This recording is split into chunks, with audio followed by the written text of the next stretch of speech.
Daddy, आप क्यों नहीं समझते? मुझे नए मॉडल की गाड़ी चाहिए। बेटा, तुम किस चक्कर में पड़ गए हो? तुम वहां पढ़ने जाते हो या गाड़ियां दिखाने जाते हो? मेरे ख्याल में दोस्त के पास नई और कीमती गाड़ियां हैं, जबकि मैं उसी पुरानी कार पे यूनिवर्सिटी जाता हूँ। आपको समझना चाहिए, मैं अब कोई बच्चा तो नहीं रहा। ओ बेटा, मैं भी तो यही कह रहा हूँ कि तुम अब बच्चे नहीं रहे। तुम्हें समझना चाहिए, अपने हिसाब से खर्च करो, उन लोगों को ना देखो। डैडी, दुनिया के हिसाब से चलना पड़ता है। आपके पास पैसे तो हैं, इतने ज्यादा आप दे भी सकते हैं। अच्छा, तो तुम इतना ही दुनिया के हिसाब से चलते हो तो मुझे बताओ, तुम्हारे जो दोस्त हैं उन सब के पास गाड़ियां हैं क्या? उस फैजी को देखो, उसके पास तो बाइक भी नहीं है। वो लोकल बस पे जाता है यूनिवर्सिटी। उसे यूनिवर्सिटी वाले निकाल तो नहीं देते। तुमसे ज्यादा होशियार और लायक भी है। अच्छा डैडी, मैं जरा बाहर जा रहा हूँ, आप नहीं समझेंगे। अब तुम बाहर कहाँ जा रहे हो इस वक्त? मुझे थोड़ा काम है, बस अभी आ रहा हूँ। हाय शेरू, खैरियत तो है? यहाँ बड़े उदास बैठे हो। हाँ यार राजू, ठीक हूँ। बस मुझे अकेला छोड़ दो। मैं फिलहाल किसी किस्म की बात करने के मूड में नहीं हूँ। ओके भाई, ठीक है, मैं चलता हूँ।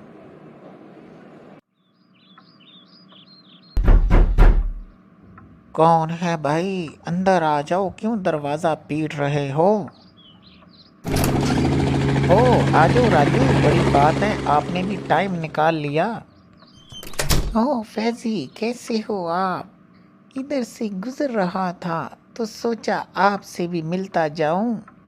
हाँ हाँ, क्यों नहीं, आ जाओ, इधर बैठ के बात करते हैं। और सुनाओ, क्या हो रहा है? मैं आपको बताना चाह रहा था कि शेरू गली की नुक्कड़ वाले बेंच पे बैठा है, बड़ा परेशान है। मैंने पूछा तो कहता है मुझे अकेला छोड़ दो। तो मैंने सोचा कि मैं आपको बोलूं, आप जाकर पता करो, आखिर उसे क्या मसला है। वो आपकी तो सुन ही लेगा।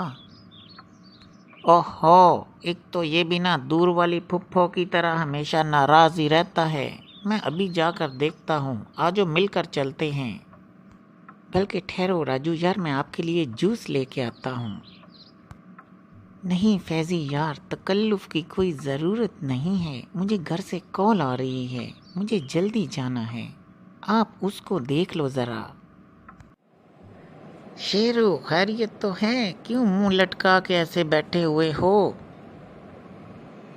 बस यार, वो मैंने तुम्हें बताया भी था कि मैं अब नए मॉडल की गाड़ी लेना चाहता हूँ। तो डैडी से बात की तो वो नाराज़ होना शुरू हो गए। शेरू, आपको समझना चाहिए, गाड़ी की कौन सी ऐसी ज़रूरत है जो ऐसे जिद लगा के बैठ गए हो? यार, मुझे उस पुरानी कार में बेइज्जती महसूस होती है। दूसरे लोगों के पास नए मॉडल की गाड़ियां हैं। याद रखो, इन गाड़ियों की वजह से कोई भी असली इज्जत नहीं करता। ये तो सब दिखावे की चीज़ें होती हैं। हकीकी इज्जत तो वो है जो इंसान दिल से किसी इंसान की करता है। उसके सामने चीज़ें और गाड़ियाँ कुछ नहीं होती। ऐसी सोच ना रखो। हाँ यार, तुम ठीक कहते हो। बस ऐसे ही मेरे दिमाग में जो चीज़ अटक जाए, पता नहीं क्यों वो निकलती नहीं है। देखो, तुमने अपने पेरेंट्स का दिल दुखाया है। तुम्हें फौरन घर जाना चाहिए और उन्हें बताना चाहिए कि आपको नई गाड़ी की बिल्कुल भी ज़रूरत नहीं है। ओ अच्छा यार, अब मेरी दादी अम्मा ना बन, नसीहतों पे नसीहतें करी जा रहा है। मैं समझ गया हूँ, मैं अभी जाता हूँ। बहुत आला शेरू। डैडी, वो सॉरी, मुझे बहुत शर्मिंदगी है कि मैंने आपसे इस लहजे में बात की। और मुझे गाड़ी नहीं चाहिए, मुझे पहली गाड़ी बिल्कुल ठीक है। मेरा शहजादा बच्चा, एक बात याद रखना, کہ لوگ گاڑیوں کی وجہ سے عزت کریں، یہ کبھی نہ سوچنا، بلکہ کوشش کرنا کہ لوگ تمہاری قابلیتوں کی وجہ سے عزت کریں۔ اپنے آپ کو قابل بناؤ، وہی عزت اصلی عزت ہے بیٹا۔ میں سمجھ گیا۔ آ جائیں ڈیڈی، ذرا دال چاول سے دو ہاتھ کر لیں، میرے تو پسند کے ہیں۔ یہاں تو سب کچھ دیکھو تیری اماں نے تیرے مطابق ہی بنایا ہے، میرے مطابق بھی شاید کوئی چیز مل جائے، دیکھتے ہیں۔